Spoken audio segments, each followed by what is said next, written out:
আসসালামু আলাইকুম। আমি পলি লাইফস্টাইল ব্লগের নতুন আরও একটি ভিডিওতে আপনাদের সবাইকে স্বাগত জানাই।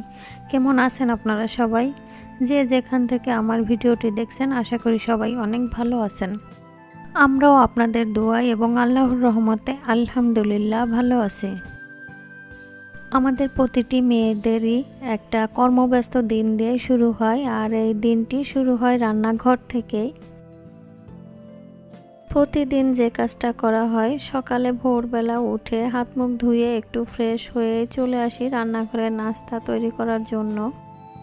কোথায় কেমন বৃষ্টি হচ্ছে জানি না, আমাদের এখানে কিন্তু দুদিন ধরে এই বৃষ্টি এই রোদ উঠছে এরকম আর কি। তো বৃষ্টি হলে দেখা যায় সবাই তো খিচুড়ি এটা নিয়েই ব্যস্ত থাকে, তো আমিও তার ব্যতিক্রম নয়। আমিও সকালবেলা খিচুড়ি রান্না করেছি আর সাথে ডিম ভেজে নিয়েছি।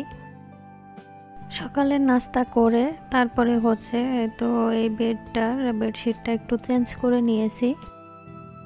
তারপরে টুকিটাকি কিছু কাজ করে রান্না করতে চলে এসেছি। দুপুরে রান্না অলরেডি করা শুরু করে দিয়েছি। আমি এখানে ভেন্ডি ভাজি করছি, আর কিছুটা মাংস রান্না করা আছে, সেটা ভেজে নিব।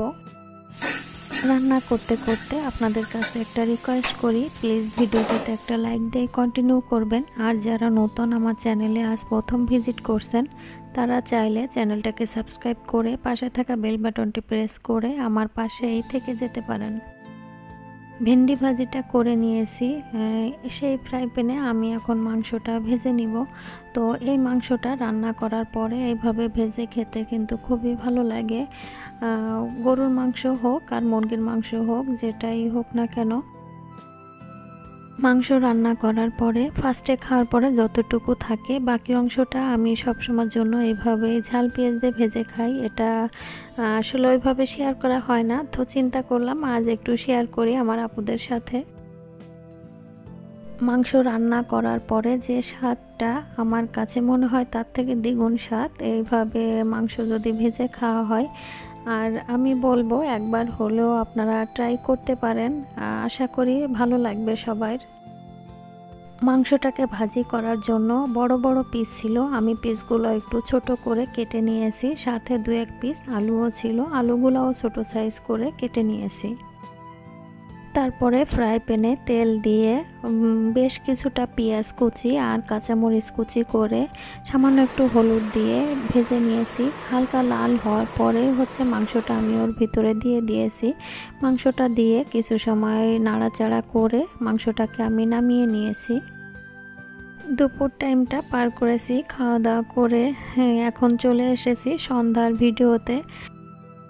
আগের দিন আনহার বাবা 4টা পেয়ারা নিয়ে আসছিল। একটা পেয়ারা আমরা কেটে খেয়েছি, আর এখানে 3টা পেয়ারা ছিল। তার ভিতরে বড় যে পেয়ারাটা, সেই পেয়ারাটা আমি ধুয়ে এনে যখন কাটছিলাম তখন দেখছিলাম পুরো পেয়ারাটাই নষ্ট, মাত্র 2 টুকরা পেয়ারা পেয়েছি ভালো। সেই পেয়ারাটা ফেলে দিয়ে আবারও একটা পেয়ারা নিয়ে তো ভালো করে ধুয়ে এনেছি। এখন কিন্তু পেয়ারার সিজন, তবে বেশ কয়েক বছর দেখছি পেয়ারার সময় কিন্তু আগে কখনো পোকা হয়নি। এখন কিন্তু দেখি পেয়ারা যদি একটু বেশি পেকে যায় তাহলে কিন্তু পোকা হয়ে যায় ভিতরে, পেয়ারাগুলো খাওয়া যায় না। তাই বলছি সবাই একটু পেয়ারাগুলো দেখে শুনে তারপরে খাবেন। আমি পেয়ারাগুলা একটু মাখিয়ে খাবো তেঁতুল দিয়ে, বিট লবণ, একটু চিনি আর শুকনা মরিচ দিয়ে, সরিষার তেল দিয়ে। এ কারণে পেয়ারাগুলো আমি ছোট ছোট পিস করে কেটে নিয়েছি।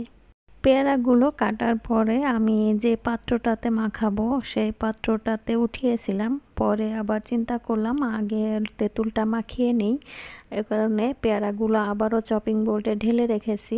এখন এই তো পাত্রটার ভিতরে তেঁতুল দিয়েছি, শুকনা মরিচের গুঁড়া দিয়েছি, হালকা চিনি দিয়েছি, স্বাদ মতো লবণ দিয়েছি, শুকনা মরিচ আস্ত একটা দিয়ে দিয়েছি, আর একটু সরিষার তেল দিয়ে ভালো করে তেঁতুলটাকে মাখিয়ে নিয়েছি। এরই ভিতরে আমি পেয়ারাগুলো দিয়ে ভালো করে মাখিয়ে নিব। পেয়ারা যদি মিষ্টি হয় তাহলে কিন্তু এমনিই খেতে ভালো লাগে, আর যদি মিষ্টি কম হয় তাহলে কিন্তু এইভাবে খেতে বেশ ভালোই লাগে। শুধু মিষ্টি কম হলে না, পেয়ারা বা আমরা এইভাবে মাখিয়ে খেতে অনেক ভালো লাগে। তবে কেউ যদি সরিষার তেল পছন্দ না করেন তাহলে এটা স্কিপ করতে পারেন। সরিষার তেল ছাড়াও পেয়ারাটা তেঁতুল দিয়ে মাখিয়ে খাওয়া যায়। আনহা পড়তে বসছিল, আনহাকে ডেকে বললাম যে তোমাকে টেবিলের কাছে দিব নাকি এখানে এসে খাবে। তো আনহাও টেবিলে চলে এসেছে। আমি আর আনহা খাচ্ছি, আর ওর বাবা যেহেতু নেই ওর বাবার জন্য উঠিয়ে রেখেছি। তবে টক জাতীয় জিনিস কিন্তু দুপুরে গোসলের আগে খেতে বেশি ভালো লাগে। তো দুপুরে ওইভাবে সময়টা পাইনি, যে কারণে এখন খেয়ে নিচ্ছি। তো আজ এ পর্যন্তই, সবাই সুস্থতা কামনা করে শেষ করছি আমার আজকের ভ্লগ। আল্লাহ হাফেজ, আসসালামু আলাইকুম।